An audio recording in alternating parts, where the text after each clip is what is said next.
Note 86। नगर में गौरी शंकर हनुमान जी मंदिर के पास कटरा बाजार में श्रीमद् भागवत कथा शोभा यात्रा कलश यात्रा बड़े धूमधाम से नगर में निकाली गई।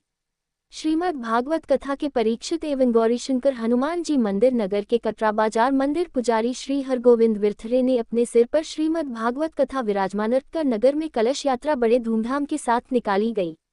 इस अवसर पर श्रीमद् भागवत कथा के साथ महिलाएं अपने सिर पर कलश रखकर कटरा बाजार से होते हुए नगर के सावित्री चौराहे किले के दरवाजे से बढ़ते हुए आगे शीतल मंदिर धाम से होते हुए खेराप्ती सरकार हनुमान जी मंदिर से निकलकर मोहल्ला महावीरपुरा से होते हुए पोस्ट ऑफिस से बढ़ते हुए नगर के मोहल्ले में जाकर सभी जगह पर लोगों ने महिलाओं ने भी श्रीमद् भागवत कथा के दर्शन किए। में भागवत कथा के दर्शन किया, कलश यात्रा के भी दर्शन महिलाओं ने भी किया।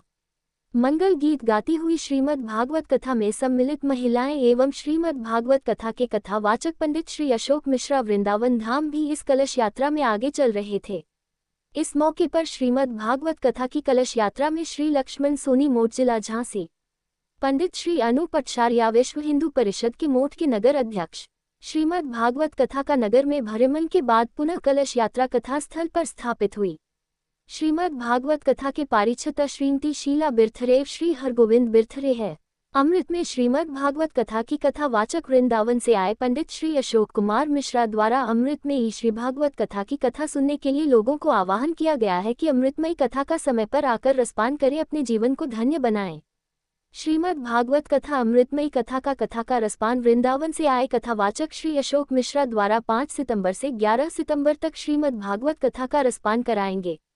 श्रीमद् भागवत कथा का समय दोपहर 2 बजे से 6:30 तक रहेगा। 12 सितंबर को श्रीमद् भागवत कथा के समापन के बाद हवन पूजन के बाद शाम को कन्या भोज का आयोजन भी किया जाएगा। आलोक सोनी की खास खबर।